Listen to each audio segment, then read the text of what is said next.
ঘটে গেল আজব ঘটনা। বাংলাদেশের ভোলায় এক কলেজ ছাত্র এক স্কুল ছাত্রীর সঙ্গে সম্পর্ক গড়ে তোলে।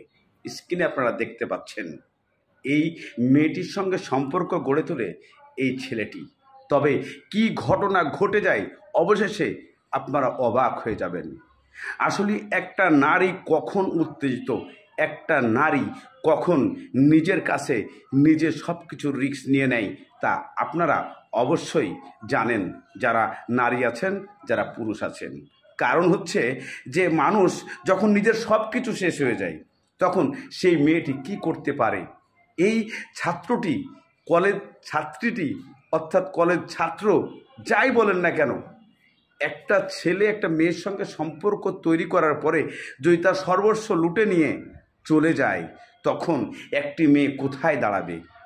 অবশেষে এই মেয়েটি যখন এই ছেলেটি বিয়ে করতে অস্বীকার করেন তখন মেয়েটি নিজের জীবনের রিস্ক নিয়ে ছুটে যায় সেই কলেজ ছাত্রর বাড়িতে। কেন ছুটে যায়? যা আপনারা দেখেছেন, সাংবাদিক, বিভিন্ন আত্মীয় স্বজন সবাই উপস্থিত হয়।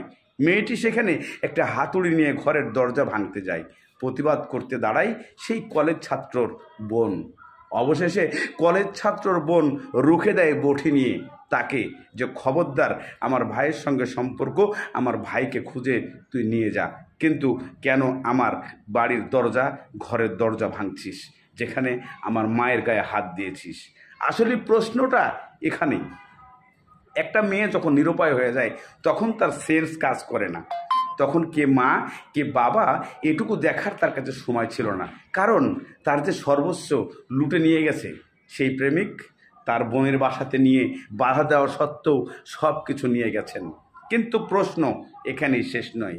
মেয়েটিকে আমি বলতে চাই, সম্পর্ক করেছো ভালো কথা, ভালোবাসা করেছো ভালো কথা, কিন্তু ভালোবাসলেই যে সব কিছু উজাড় করে খুলে দিতে হবে কে বলেছিল? যে ভালোবাসায় উজাড় করে খুলে দিতে হয় সেই ভালোবাসা কখনো কোনোদিনও আপনজন হয় না।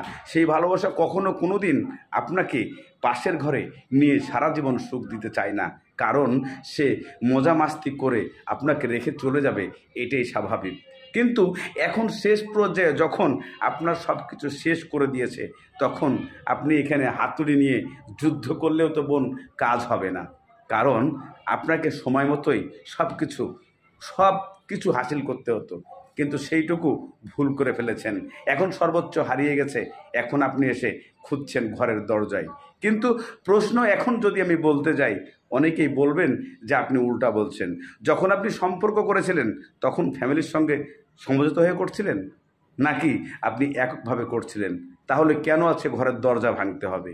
আবার প্রশ্ন আরেকটা ঘুরিয়ে আসে যে আপনি সম্পর্ক করেছেন ছেলের সঙ্গে, সম্পর্ক ছেলেকে ধরে রাখতে পারেন নাই, তাহলে তার ফ্যামিলির উপর কেন চাপ প্রয়োগ করবে?